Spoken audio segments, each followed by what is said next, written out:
নমস্কার বন্ধুরা, welcome to নিউমন astro. কালকেই লক্ষ্মী পুজো, তো আগামী লক্ষ্মী পুজোতে আমাদের জন্য আমরা মাকে ধন প্রদায়ী হিসাবে দেখতে থাকি। তো সেখানে কিন্তু অবশ্যই যে ধন প্রদায়ী হিসাবে দেখি তার জন্য কিছু রিচুয়ালস তো করতে হবে। তো কালকের জন্য একটা দারুণ রিচুয়ালস আপনাদের সাথে শেয়ার করব, সেটা হলো মা লক্ষ্মীর ক্ষেত্রে কিন্তু ধন যন্ত্রম যেটা হয়, সেই যন্ত্রমটা আপনি নিজে হাতে কালকে পুজোর পরে বা পুজোর স্থানে বসে কিন্তু এই যন্ত্রমটা তৈরি করবেন। সিঁদুর দিয়ে একটু গঙ্গা জল দিয়ে এটাকে কিন্তু পেস্ট বানাবেন। বানিয়ে এই যন্ত্রমটা কিন্তু ক্লকওয়াইজ কিন্তু সার্কেলটা করবেন।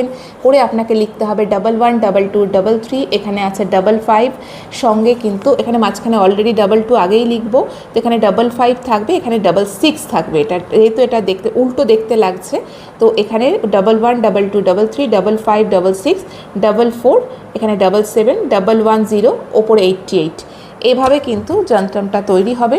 এবং তার ফলে আপনি এটা কিন্তু মা লক্ষ্মীর যে পুজোর আসন সেখানে বসে করবেন। পুজোর আসনে কয়েকটা জিনিস কিন্তু দিতে অতি অবশ্যই ভুলবেন না।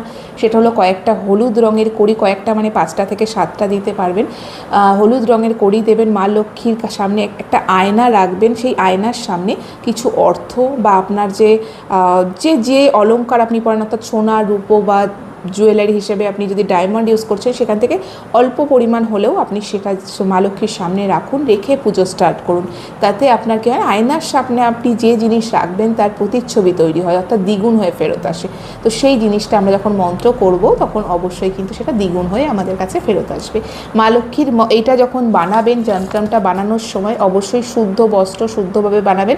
সঙ্গে যে মন্ত্রটা অবশ্যই করতে হবে, ওম ধনায় নমঃ, ওম ধনায় নমঃ, এই মন্ত্রটা কিন্তু 108 মালা করতে হবে। একটা মালায় 108 থাকে, 108 মালা করতে হবে। মালা কি ইউজ হবে? কমলগাট্টার মালা অথবা কিন্তু স্ফটিকের মালা ইউজ করতে হবে, তাহলেই কিন্তু আপনি বেনিফিট পাবেন এটার। এবং আলো জ্বালিয়ে রাখবেন, বাড়ি যেন আলোময় থাকে। এবং এটা যদি কালকে বাই চান্স রিচুয়ালসটা না করতে পারছেন, নেক্সট পূর্ণিমায় কিন্তু অতি অবশ্যই করবেন, তাহলে এটার যে বেনিফিট সেটা খুব ভালোভাবে দেখতে পাবেন। সবাই ভালো থাকবেন, ভালো রাখবেন এবং ভালোভাবে লক্ষ্মী পুজো কাটান। ধন্যবাদ।